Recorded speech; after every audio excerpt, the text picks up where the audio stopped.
অন্তর্বর্তী সরকারের প্রধান উপদেষ্টা হিসেবে দায়িত্ব গ্রহণের পর প্রথমবারের মতো নিজ জেলা চট্টগ্রামে যাচ্ছেন অধ্যাপক ডক্টর মোহাম্মদ ইউনূস।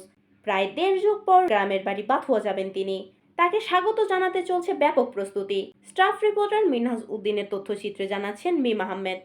জানা গেছে, বুধবার চট্টগ্রাম বিশ্ববিদ্যালয়ের পঞ্চম সমাবর্তন অনুষ্ঠান শেষে ডক্টর মোহাম্মদ ইউনূস বিকেলে তার পৈতৃক বাড়ি হাটহাজারীর শিকারপুর ইউনিয়নের বাথুয়া গ্রামে যাবেন। বিকেল ৫টায় হাজী মোহাম্মদ নজুমিয়া সওদাগর বাড়ির অদূরে নুরালী বাড়ি উপডাকঘর সংলগ্ন কবরস্থানে শায়িত তার দাদা দাদির কবর জিয়ারত শেষে পাশের মাঠে আত্মীয় স্বজন ও এলাকাবাসীর সঙ্গে কুশল বিনিময় করবেন তিনি। বাথুয়া গ্রামে অবস্থিত তার বাড়িতে গিয়ে দেখা যায়, উপজেলা প্রকৌশলী কার্যালয়ের বাস্তবায়নে সদ্য নির্মিত হাজী মোহাম্মদ দুলামিয়া সওদাগর সড়ক সৌন্দর্য বর্ধনের পাশাপাশি নুরালী বাড়ি উপডাকঘর সংলগ্ন ডক্টর মোহাম্মদ ইউনূসের পারিবারিক কবরস্থানে চলছে চুনকামের কাজ।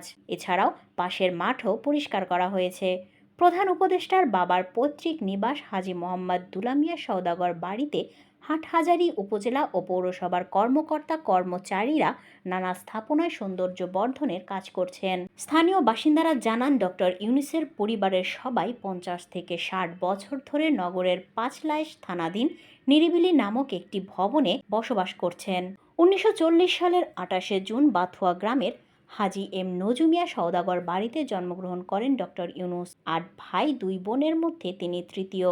চট্টগ্রাম জেলা প্রশাসক ডিসি ফরিদা খানম বলেন, অন্তর্বর্তী সরকারের প্রধান উপদেষ্টা হিসেবে চট্টগ্রামের জনগণ তাদের মাটির সন্তানকে উষ্ণ অভ্যর্থনা জানাতে অধীর আগ্রহে অপেক্ষা করছে। মাননীয় প্রধান উপদেষ্টার নিজ জেলায় বহুল প্রতীক্ষিত সফরটি সফল করতে উচ্চপদস্থ কর্মকর্তাদের নির্দেশনা অনুসারে দিনরাত কাজ করে যাচ্ছেন তারা।